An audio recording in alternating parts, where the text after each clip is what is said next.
Thank you very much, Ken Workington. Welcome, everyone, to a brand new weekend at the Big M. And yes, indeed, we are joined by Matt Kakaley, one of the rising young driving stars in our sport. Hard to believe he's only 22 years old. And I can remember in Michigan in 1992, I think it was, at Northfield Downs, your dad, John Kakaley, couldn't lose a race. He was like the leading driver in Michigan. That was a pretty tough colony back then, too. Yeah, he was good back then. You know, I was too young, but yeah, he was. And I got to say hi to him because he's watching in Freehold. I'm sure he is, and there's a lot of pressure on you later on because you're driving a horse he won with. I see that, yeah. So that could be a little added pressure. Now, your family moved down to Florida. You started racing at Pocono Park. As a teenager, were you always into the horses, hanging around the barn? Yeah, as a teenager I was. You know, I didn't really get into it till I was 12 or 13 when I started jogging and training with my dad, but once I started, then there was no stopping after that. And your biggest break, it's kind of like America's top superstar discovering a star, something like that. Ronnie Burke saw you drive at Pocono, and he was impressed by your abilities,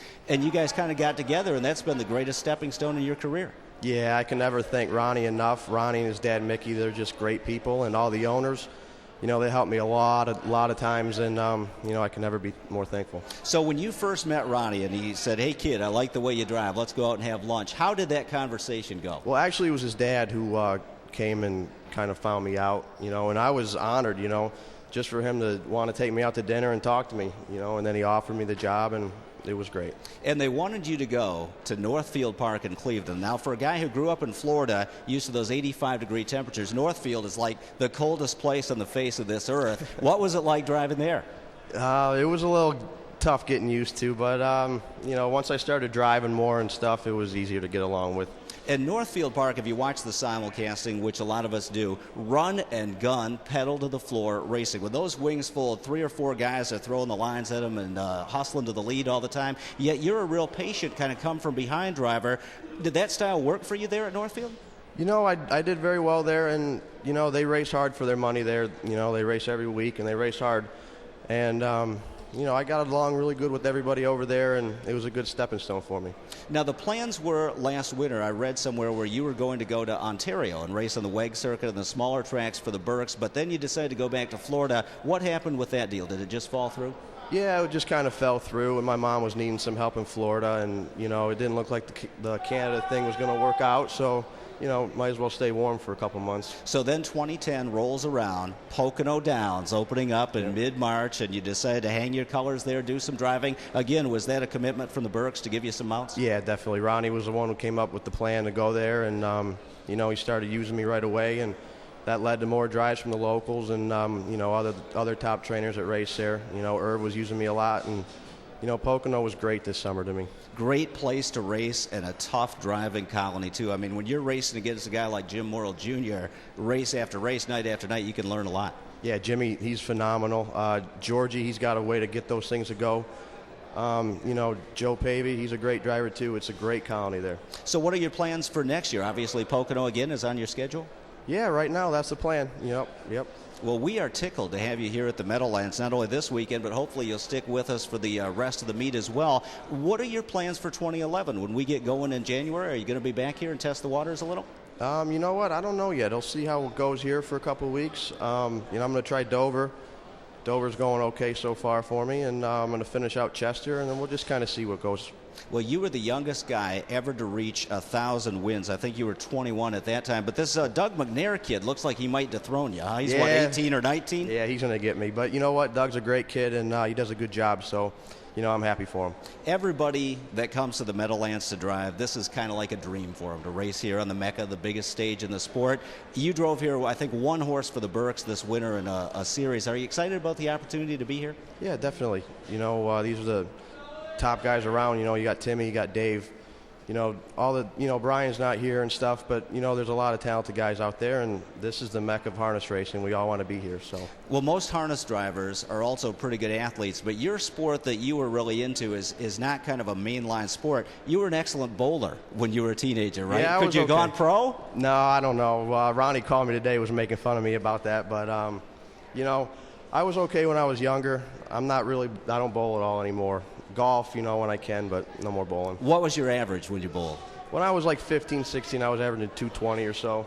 That's pretty good. That's all right, yeah, and then I just kind of let go of it. I did real good when I worked in Toledo because they have a lot of bowling leagues where 9 is fine. You knock down 9 pins, they count it as a strike. That really, really helped my average along. Well, let's take a look at your drives tonight, Matt, and go through them race by race here. And a lot of these horses you've actually driven over at Pocono or at other tracks. Let's start in the first race. You've got number 9, Southwind Wrangler. I got some background for you. This horse was actually second, beaten a neck in a Good Times elimination at Woodbine this summer. He's a jumper. He breaks a lot, but he's in new hands. When he stays flat, he can flat out fly. Yeah, it looks like he's got a lot of talent. That was a good line at the Meadows his last start in the slop. You know, we'll see what we can do.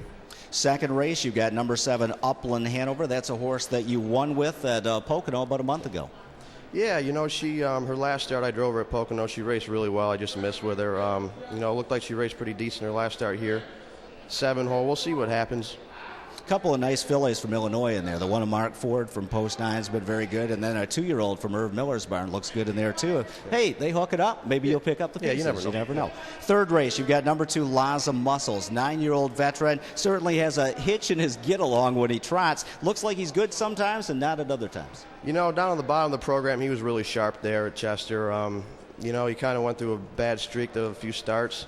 He didn't race too bad his last start, but he's a tough war horse, and he goes no matter what. So, you know, hopefully he can get into the flow somehow. Moving on to the fourth race, you've got number 5, Enjoy Your Tour. I don't think you've driven him, but you've raced against him some at Pocono. Yeah, you know, I don't really know much about him, but he shows a couple decent lines over there, so hopefully it'll work out for him. In the 5th race, number 9, All-American Red Hot, trained by Chris Marino. Pretty good barn to drive for here. Might be okay. Post isn't the best. Yeah, we'll see, you know. We'll see.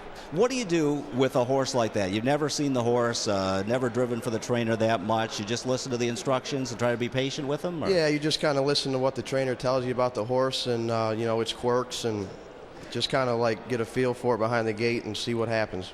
Moving on to the 6th race, number 9, LF Topaz. This is one that Dave Miller opted off. Walter Case's wife trains this horse. Did you ever race against him at Northfield, or was he gone when you got there? He was gone when I got there, but he was something special, that's for sure. Oh, he was a legend. Everywhere that he drove, but especially that stint at Northfield Park, guy was unstoppable. Yeah, he was good. Yeah, good speed driver. Oh, he was one of the best for sure. Okay, what do you know about LF Topaz? Anything? Looks like when she stays flat, he's all right, and you know, it looks like he likes to make breaks every once in a while. So hopefully we can keep him flat out of there. Yeah, that making breaks every once in a while isn't a good thing. No question about that. 7th race, you've got the 6, Market Dynamics. You've driven her before too.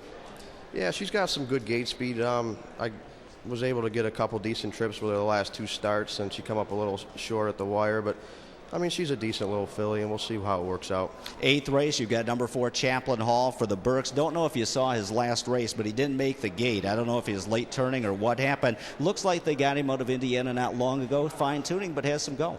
Yeah, invited in Indiana Downs there. I guess he missed the gate last week, and looks like he come with him, and he got a little tired, but we'll see what we can do with him.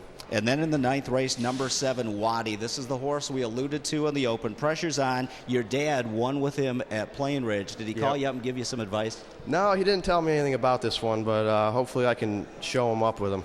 Well, there you go. Well, I'll tell you what, he could certainly handle himself in the sulky, too, and I'm sure he's very proud of what you've accomplished so far. We do have some email questions for Matt Kakaley. This is from Kevin, by the way. Can you remember the horse's name of your very first catch drive? My first catch drive was my first start, and the horse's name was Our Star Kiss Mermaid down in Pompano. I was driving in an amateur race, and that was my first one. And how'd you do? I think I was 4th. But you know what? It went by so quick for me, I don't even remember the race that well. So you were planning on like doing some styling and some whipping and the stretch maybe, and all that? You know, and then it was over with. Yeah, that's the way it usually goes. Matt, when you got win number 1,000 last season, what was running through your mind? This is from Kyle in Truro, Nova Scotia. When I crossed the wire there, it was just kind of like, wow, I did it, you know. I mean, it was a great feeling. Now, one last question. This is from Fern Pekarovsky or something like that. How do you compare yourself as the sport's new and upcomers, say, as compared to other sports superstars like Eli Manning and LeBron James? Well, I know both of them are taller than you, and their wallets are probably a little thicker. Yeah, definitely. You know, I don't consider myself anything like those guys. But I'm having a good run, and I'm really happy with the way things are going. So. Well, I would say you're still more popular in Cleveland right now than LeBron James after he signed with you. No question about that. Matt Kakaley, thanks so much for taking a few minutes to join us. Great to chat with you, and good luck here at the Meadowlands this weekend and going forward. Thank you. Matt Kakaley in the Sulky.